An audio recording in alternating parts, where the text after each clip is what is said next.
Okay, today's video is going to be about managing expectations, and going to bring in a little bit of harshness into this video, but it's true, and we all know it, and I know I felt this in my own training, and I know I've seen it in a lot of my athletes' training, and it's just, we're fighting time here, but we're also fighting a lot of things, and people need to understand that there was I used to do this, but there's a now, like what can I do now?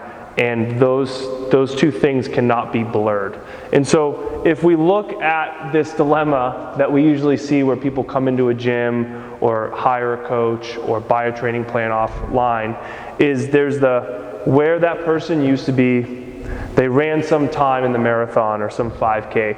They used to weigh a certain weight.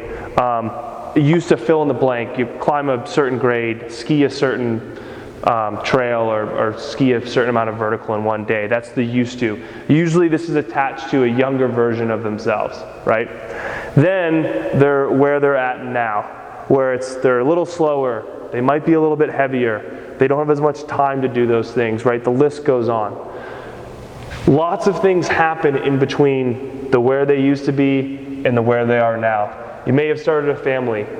Literally time has elapsed where they've not done the thing as much. You're obviously going to be a different athlete at that point. They've gotten older. Whether you like it or not, age is a factor in that. They work more. Their interests have changed, right? If you don't run anymore, you should be bad or slower at running because you don't do it anymore.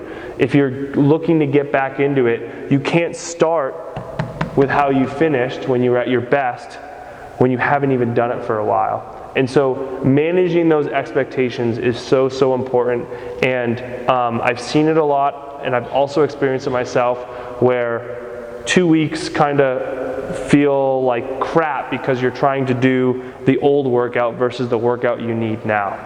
And so thinking about there's no reason why you can't get back to some of these times or get close to some of these times, but you have to put in the time. You're not going to have it happen overnight.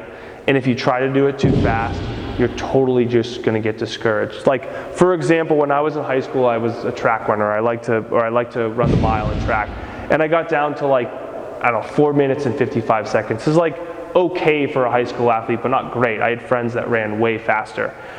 I for sure, this is now 15 years ago, where if I went out to the track and I didn't throw down a sub 5 minute mile and got pissed, it would just be silly, right? Like, there's no reason for me to have sustained that type of shape.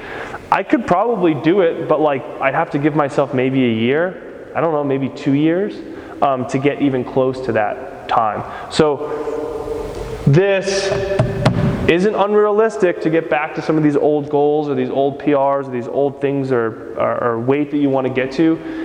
You just have to give yourself a little bit bigger of a runway than this like 2 week period or this month period or this like short little window where you don't adapt as well because you're older, you haven't done the thing, and you got to start from the place where you are now, not where you used to be. So think about that as we're entering into the new year and thinking of New Year's resolutions or those 2020 goals, because this is just reality, and you're just going to set yourself